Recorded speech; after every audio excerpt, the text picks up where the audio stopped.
Now it's my pleasure to introduce Dr. Safiye Tozdan. She is Dr. Biolhum. So she made her doctor at a medical faculty. She is currently working as the teaching coordinator and deputy research coordinator at the Institute for Sex Research and Forensic Psychiatry at the University Medical Center in Hamburg-Eppendorf in Germany. And she wrote her dissertation just on the topic of self-efficacy and sexual interest in children, assessment, modifiability, and therapeutic implications. Her research focuses on self-efficacy, pedophilia, and child sexual abuse. And today she will talk about female perpetrators. The floor is yours.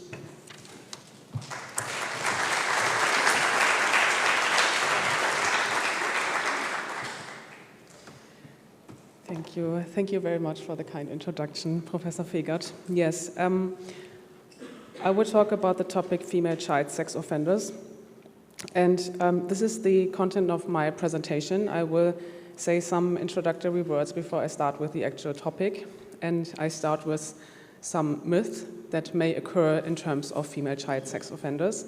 And then I will give you some more information on the question, how often does it happen that a woman abuses a child?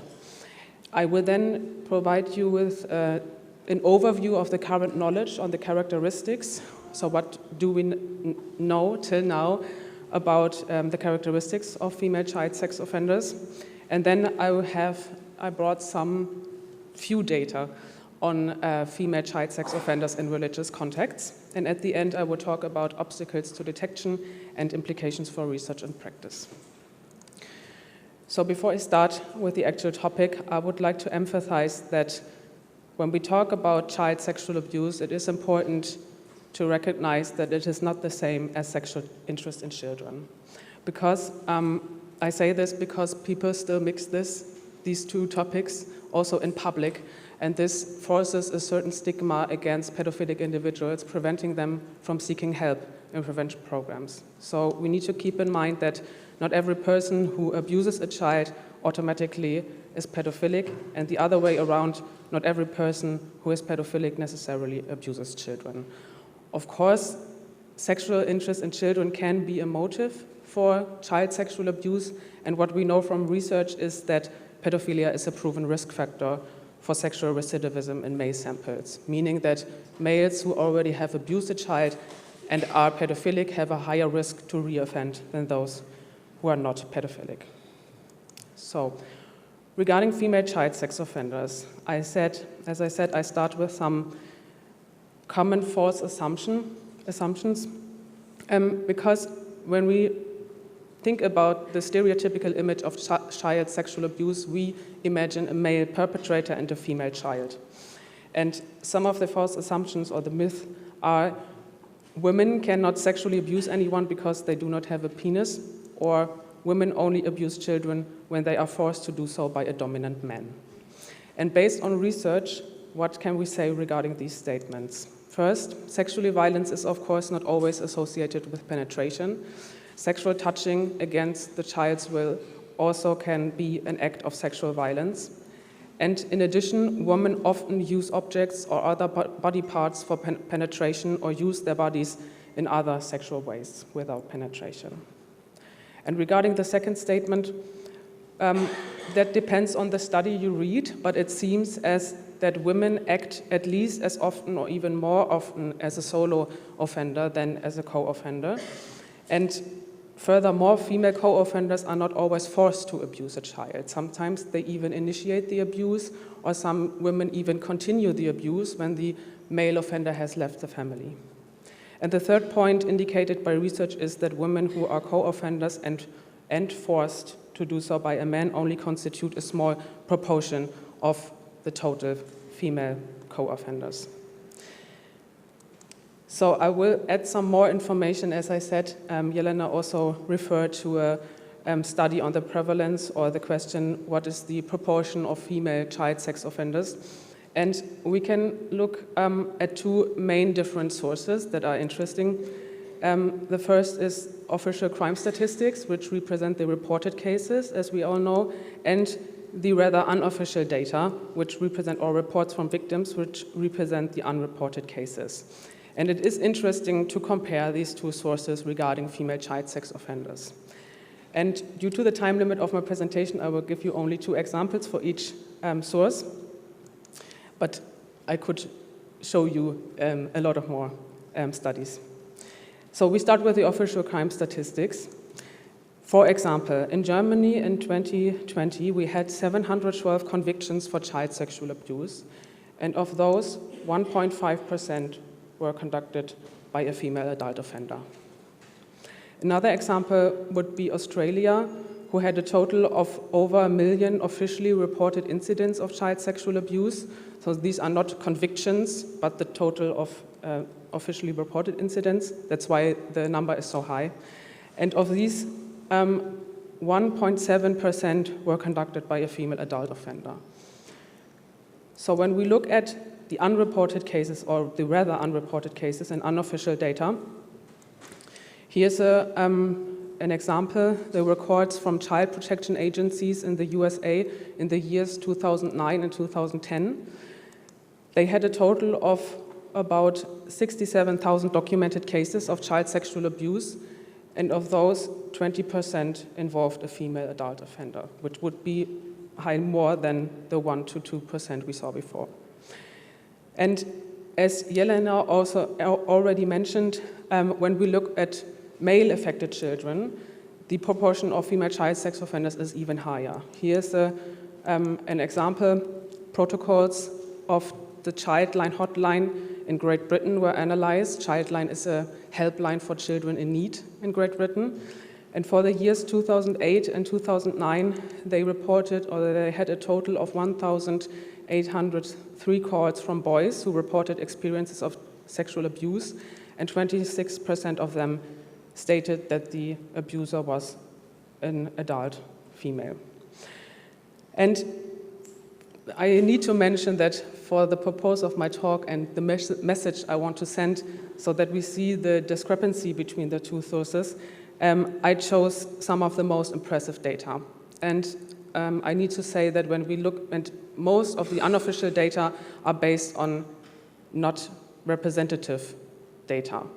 And when we look at representative studies regarding this question, then we see that the proportion, as we saw in Jelena's presentation, the proportion of female child sex offenders is lower than 20% or 26%, but still higher than the official crime statistics we know. So when we sum up the picture we have, we might say that official crime statistic suggests a proportion of female child sex offenders of 1 to 4%, and the unofficial data suggest a proportion of between 5 to up to 30%. And one conclusion from this might be that the discrepancy between the official data or official crime statistics and the unreported cases we have already figured out for child sexual abuse in general may be even higher when it comes to female child sex offenders. So regarding the characteristics, these are often reported characteristics of female child sex offenders. This is just these are just examples we find in the literature.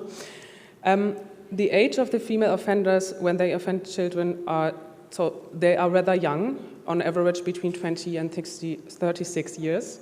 The age of the affected children cannot be specified. It ranges from 0 to 17 years.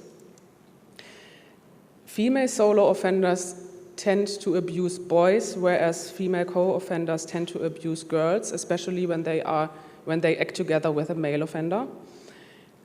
It almost never happened that a woman abuses a strange child. Mostly, or in almost all cases, they are known or related to the child. So as we saw in Jelena's, presentation, there are mothers, aunts, grandmothers, babysitters, teachers, trainers, and so on.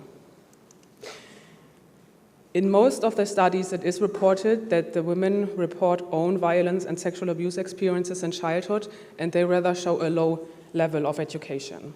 And let me explain the 2 question marks here.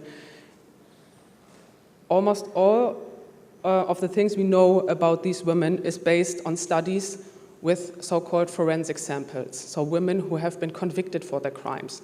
These are the women who are visible in the official crime statistics. We almost do know nothing about those women who act under the radar of law enforcement. So this is one of the reasons why at our institute we conducted an anonymous online survey which addressed women who have a sexual interest in children. And within this study, we also asked on sexual acts with children under the age of 14. And we had a small sample, very small sample, we have to keep that in mind, 23 women who have abused children. And those mostly indicated that they had a high level of education. Some of them even reported a university degree, and only few of them stated that they had own violence and sexual abuse experiences in childhood. So this may indicate that the picture we have till now is not complete, as we till now have missed out those women who act under the radar of law enforcement. And what was also indicated by our study is that most women who abuse children have an indication of a pedophilic disorder. So regarding the sexual acts, Jelena had also a slide on that. This is also, the slide shows some example we find in the literature. And we have vaginal and anal penetration, oral sex, touching genitals of the child, displaying genitals or masturbation, exploitation of children for prostitution, sexually sadistic acts associated with a high degree of violence, and the production of images of abuse. And people who are familiar with the topic child sexual abuse might recognize that, as Jelena also said, these could have been acts that have been reported for male offenders. So we see, I totally agree with her, we see similarities between female offenders and male offenders regarding child sexual abuse. When women who abuse children are asked about the motives or the reasons why they conducted these offenses, we see also very different answers. Some say the sexual interest in children or their sexual satisfaction was the reason why they did so. Some relate to a need for physical closeness. Emotional aspects are also reported, like love, emotional closeness, intimacy, acceptance, or attention. And the exercise of control and power also play a role in female-perpetrated child sexual abuse. As it is also reported that the sadistic motives play a role, and in our study we conducted with the 23 female child sex offenders, 2 stated that they wanted to sexually satisfy their partners, and we took a very close look at the data, and we didn't find any hint that these women have been coerced to abuse a child, but rather that they voluntarily participated in the abuse. 2 other women in our studies related or referred to a certain inner coercion to conduct the abuse, and one wrote that she wanted to sexually satisfy the child, which seems a little weird, but I used the wording of the women. So, regarding grooming strategies, I also add some more information because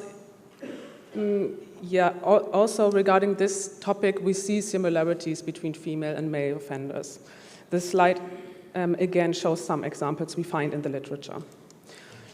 So some women say that the children they abused looked and acted older than they were, so that it would be okay to treat them as adults. Some say the sexual acts were consensual because the child did not say no. These 2 strategies are for the justification, so that the women don't feel bad. We already know that from male offenders. Women, as Jelena said, arrange overnight stays, visit at their own home, or arrange meetings at certain places to make sure that they are alone with the child. Sexualized contacts are reported via mobile phone or social media, as already indicated by Jelena, mostly at the beginning of the process, like an opener for further steps. Women also give gifts and money to the child to prevent them from telling anyone. Some even make threats, as in, when you tell anyone, I'll be in big trouble, or I go to prison, or you will be in big trouble, your mommy will be angry, things like that. Women also present themselves as a friend and a listener to the child, someone you can trust, someone you can talk to, and share your secrets with. And another strategy reported for women is watching pornography with the child. This is also like a border crossing to see how the child will react. If it keeps the secret, then offenders can go on, crossing the next line.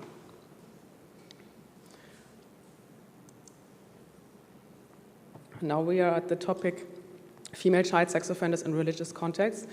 In Germany, a collaborative project was conducted on sexual violence and other forms of abuse in the Protestant Church in Germany between 2019 and 2023. And one of the sub-projects focused on the prevalence rates of sexual abuse in the Protestant Church. And I give you now some information on the study they conducted. The sources they analyzed included personnel files, case files, disciplinary files. The offender roles included pastors, other professional staff, temporary employees, and volunteers. And they found a total of 1,386 offenders, of which 13% were females, which is not a lower proportion, I would say. And most of these females belong to other professional staff. So due to the nature of the sub-project, I cannot tell you much more about the characteristics, but we had another sub-project, the sub-project D, in which I was involved too, and it focused on structures of the Protestant Church that facilitate sexual violence, and it focused on the characteristics of the perpetrators. And one of the studies we conducted was an online survey that addressed affected individuals of child sexual abuse in Protestant settings, and we could reach 60 participants. And of those, 4 reported a female offender. And these 4 women, here are the roles that were reported for them. One was an educator in a children's home. One belongs to other staff in a children's home. One was the head of a kindergarten, and one was described as a Protestant community member. The age of the women at the first offense ranges from 25 to 45 years, and the age of the children from 4 to 8 years. And the sexual acts that were reported for these female offenders are similar to those we saw before. We have penetration, oral sex, touching the genitals, and so on. Okay, now I'm reached the topic obstacles to detection. So because the question is, of course, why are these women so invisible in official crime statistics? Why do we overlook these crimes? Of course, as also said by Jelena, female gender roles and stereotypes play a role. It is, we assume that it is difficult for most people to imagine a woman who sexually offends against children.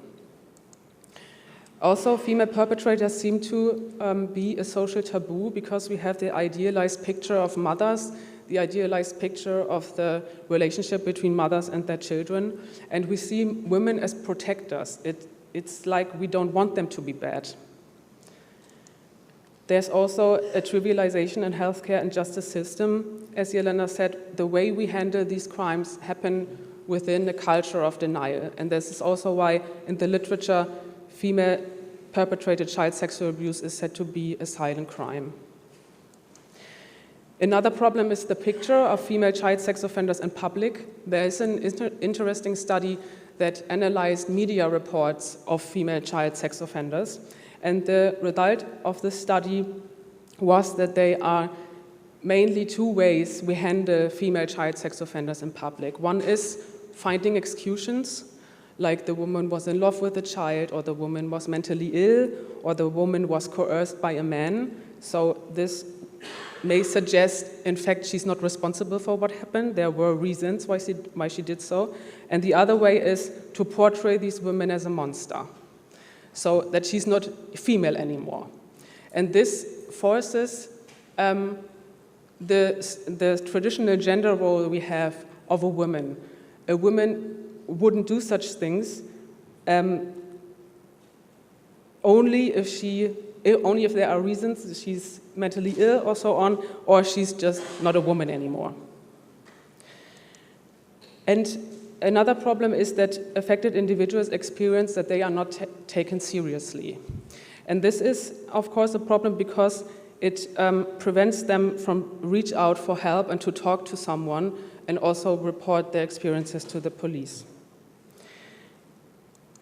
Child sexual abuse can also be easily covered by women under the guise of caring behavior. And most people would agree women are kind of blindly trusted when it comes to children.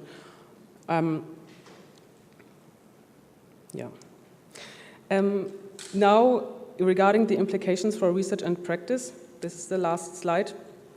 Of course, we all should reflect our own defense mechanisms because the trivialization of the topic seems to be an automatic process, and we need to question ourselves if we add to this approach. We also should raise the awareness for the issue, and this might seem banal, but I think the key is for the beginning to start to talk about this problem with colleagues and to include this topic within institutional debates. We surely need more qualitative research with female offenders, affected individuals, and bystanders. This is associated with the need for studies on unreported cases and female offenders who act under the radar of law enforcement. We need generous social education and information. This means people in societies need to know that women also can be the perpetrator of child sexual abuse, because the final goal needs to be that we have an atmosphere in public where affected children feel encouraged to open up and to tell anyone about their experiences, and to have the feeling that they are taken seriously. And the last point is that we need specific prevention programs that explicitly address females who are at risk to offend against children, and counseling services that explicitly address affected children or affected individuals of female child sexual abuse, because this would also make the problem more visible in public. For the sake of completeness, these are the articles and studies I referred to. Thank you so much for your attention.